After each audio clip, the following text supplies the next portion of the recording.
What's up? We're back. Gonna be working and, well, technically finishing this biface of coral. Got it from Ryan Chatterson and heated it up to 575, I believe, for this piece. And got some new boppers, by the way. Same boppers I've been using. The smaller ones, I get them from flintnappensupplies.com. And you can see this one's more round. And this one is more flat on the side. So whenever I say this one's flatter, that's what I mean. But this is more copper, and I feel the difference too. It grips a little better. And I'll turn this into a point. I don't know what yet, but it needs to be a point. It can be a number of things. Abbey point. A little too wide for Osceola. I mean, I could do that, but I feel like I got too much potential. Don't want to, as many of you know, I'm not going to whittle something this size down to something, super thin. I like to take advantage of what I have. Right now we got kind of a low area here. And why I'm taking this low area and not driving the low area here is because I like this face better swirls on it, flatter area. And this side, I want to kind of conform to this one, because this one I already like. Dadgummit. Thing keeps falling.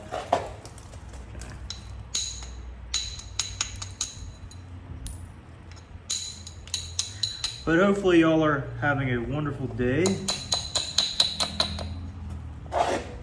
Or had, if it's evening time.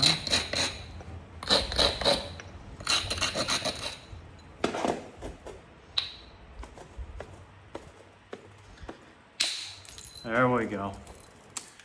Good little flake. I know a lot of individuals at this stage would switch to indirect percussion. Nothing against that. I just think that I can do everything I need to do with indirect with this, and do some things better. Get wider flakes like this one. Don't always get wide flakes with indirect, but it is a valuable tool to know, because it translates into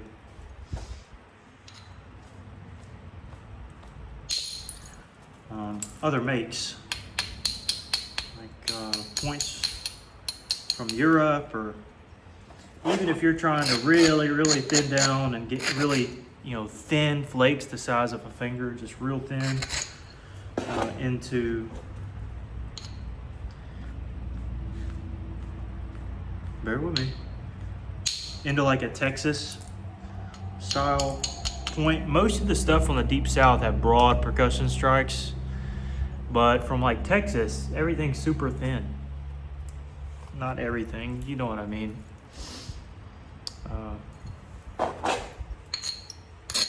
Not to say that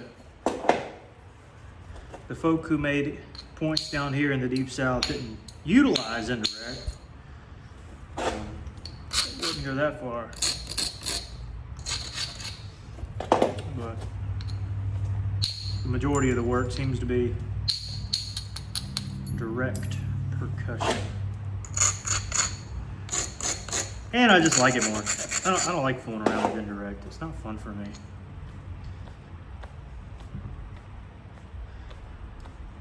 Now, if you are, and I don't say this in a mean way, I think you know my heart by now, if you've been watching me for any time.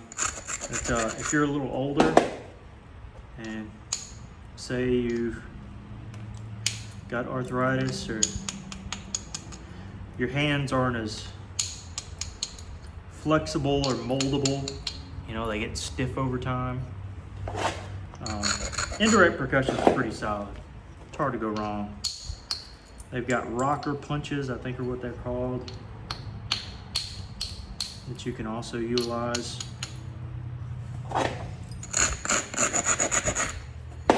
pretty neat.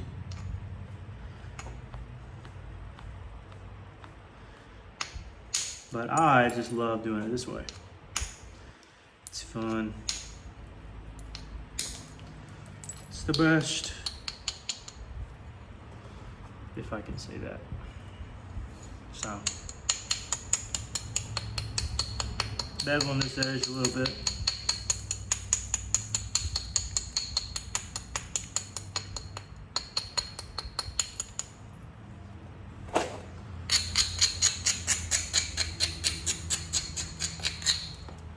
In order to thin it down a little bit more.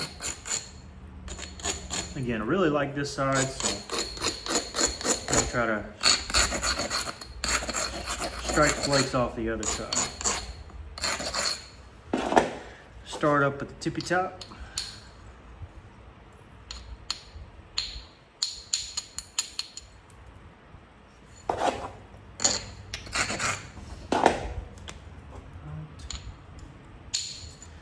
And already I feel this newer copper bopper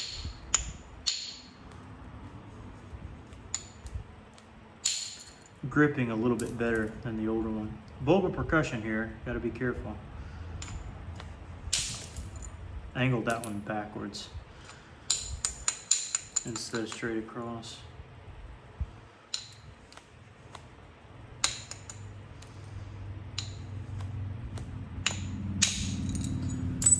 Go.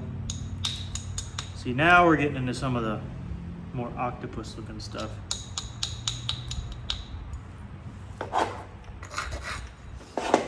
Just shoot straight across.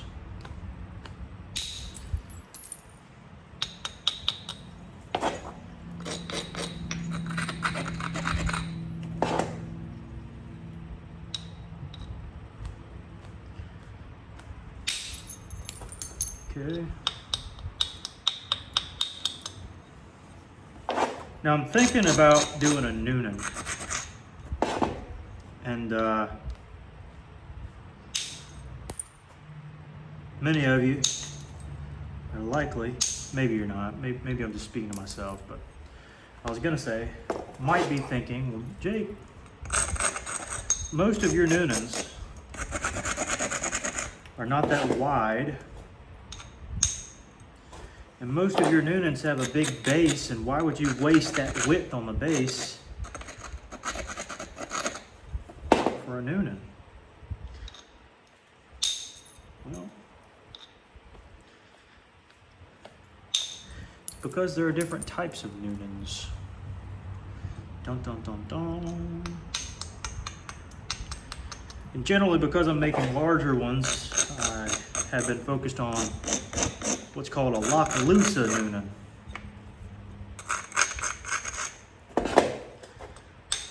Like the Loch Ness Monster. Lockalusa.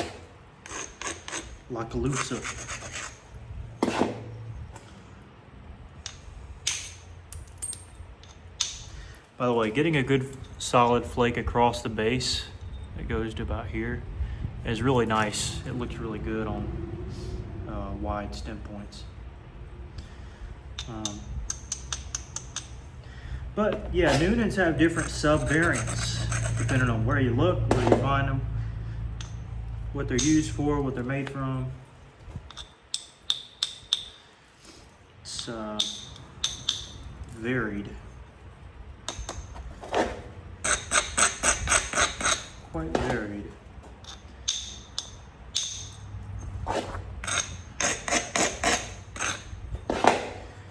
In fact,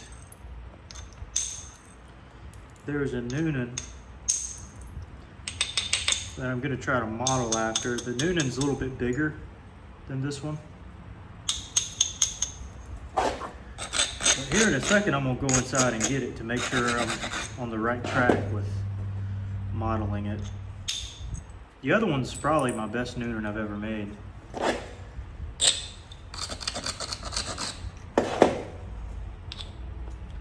Non-Lockalusa Nunan I've ever made.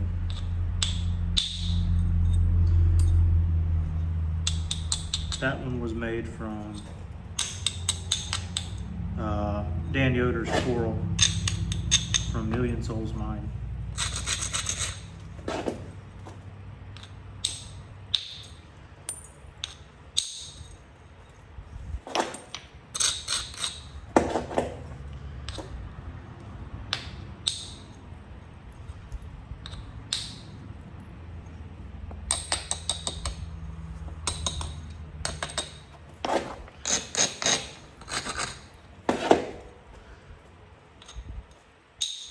Getting thin up there near the tip.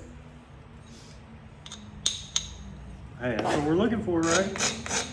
Isn't that what we want, guys? Yes, Nunans are known to be fairly thin.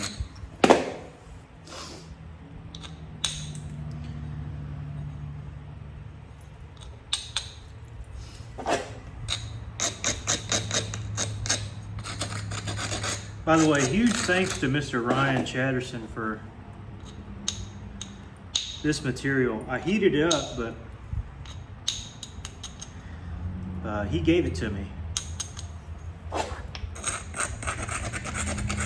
Just to have, and that meant a lot to me.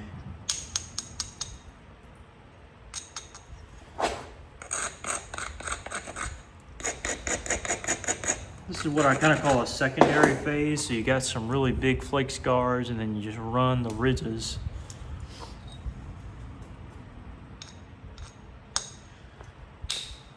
And instead of using the flat, I use the same portion, but I'm pushing rather than pulling.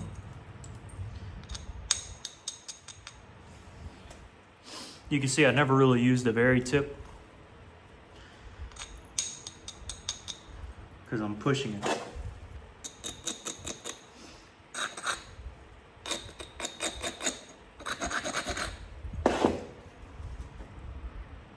Except for this one, maybe. We'll see. Decided to push. This may not go super well. Yeah, just the little one was in order.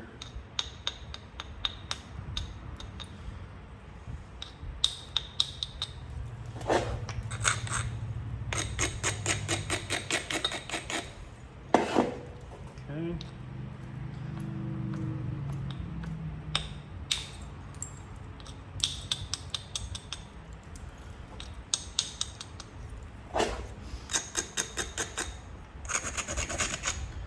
And this also adds extra convexity to the point. Makes it look a little more real. Again, these corners are going to be gone, so not super worried about anything meticulous right there.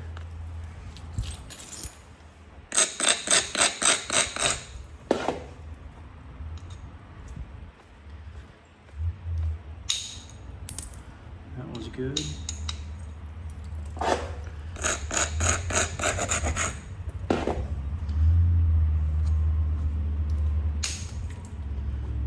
Good, and that was good, and that was good, and that was good.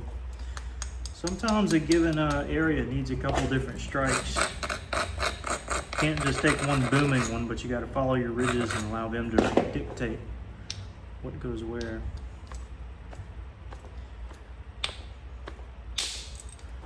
There we go. See how that clean straight across here in the middle? Really no hinges there.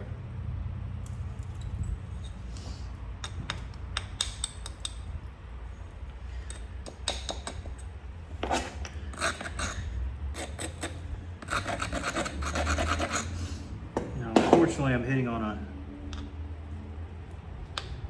secondary platform there.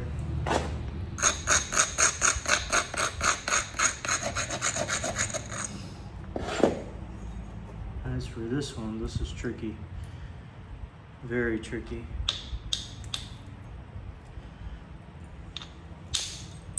But we made it work.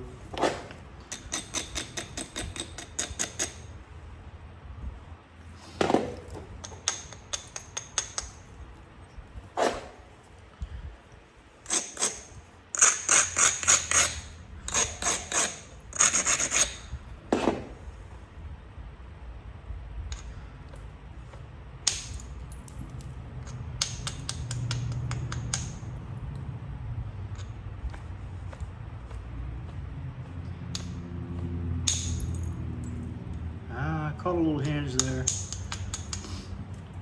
not my proudest moment.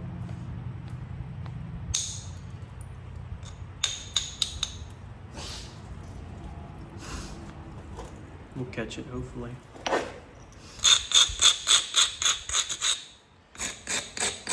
When the time comes.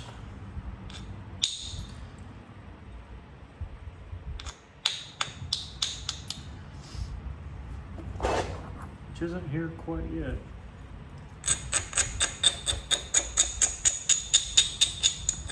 And flake off this face.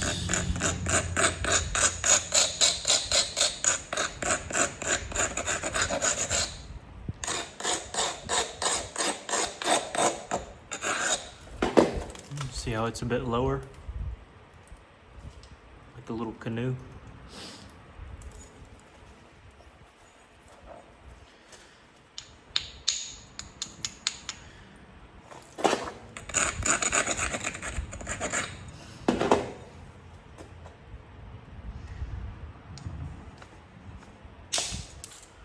There we go. Flatten it out.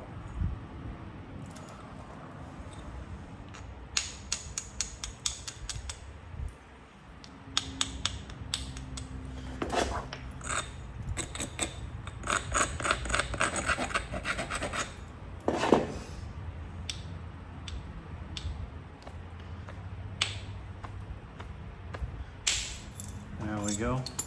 Flatten it out to right there.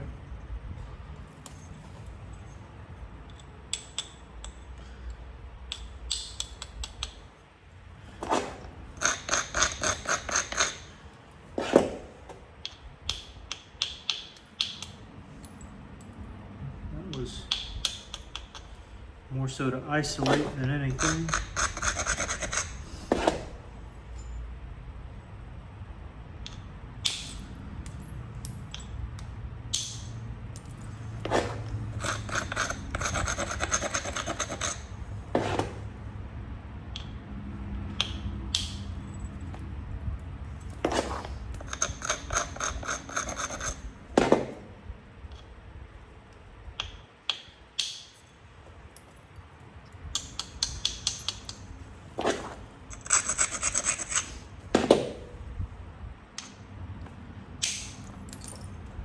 Go.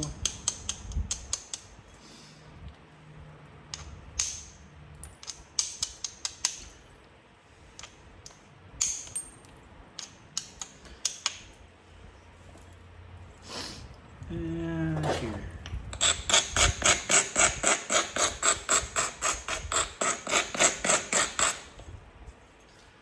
And majorly thinning each pass.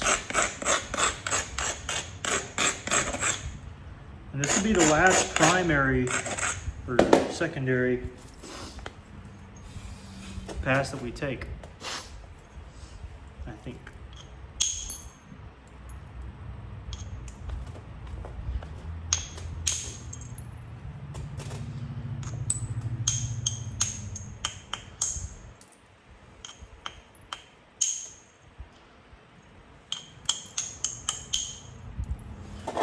So far, it's going really well.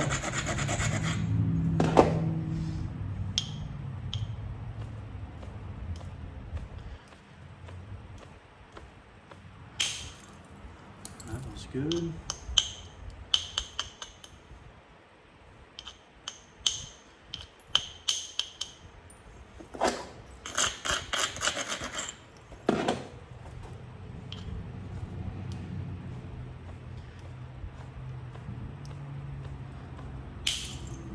That was good.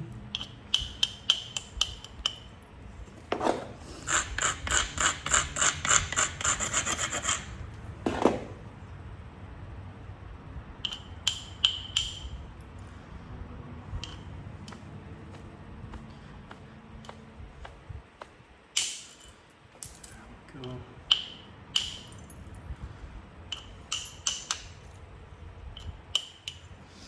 That's what we're looking for.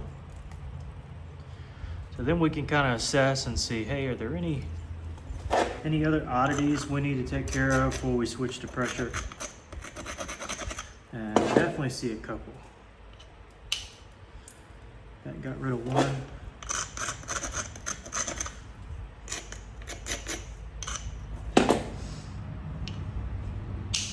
That got rid of two.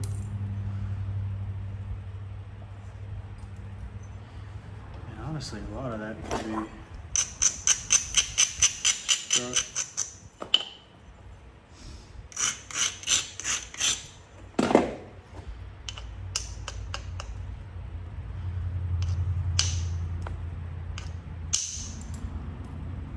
It didn't sound great, but should be fine.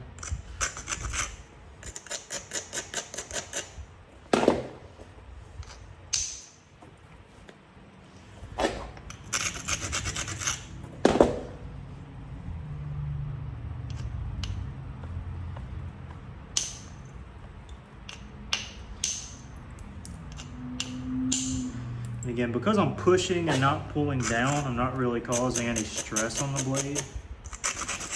Now, if I was going pop,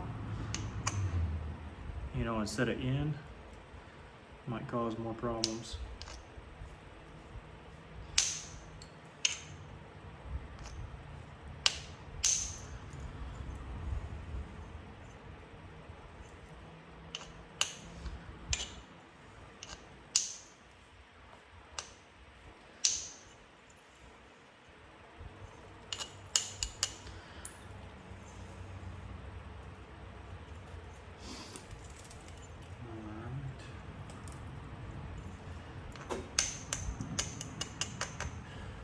Time are we at? 22 minutes. Okay.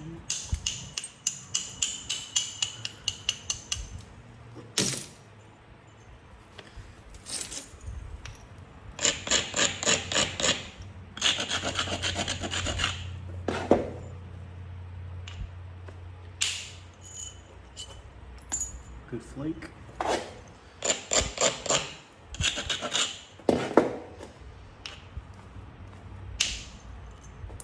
Good flake.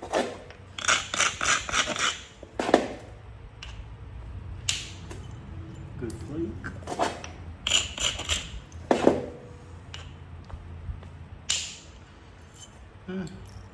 Good flake.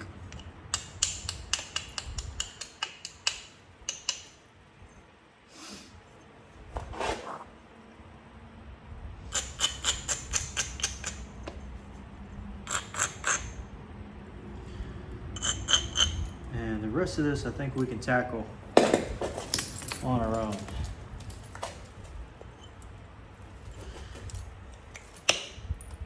There we go. I was able to pick that out. I did really well.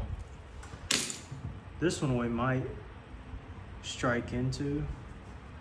I don't know. I was able to pick some of it out. So, got a cool little preform for a Nunan. And not the thinnest thing in the world as of yet, but doesn't need to be crazy thin. Just thin enough. So, I'm going to here at 24 minutes. Hopefully upload this today and then upload a second part tomorrow. If this thing holds up. So, yeah, hope y'all enjoyed. Take care.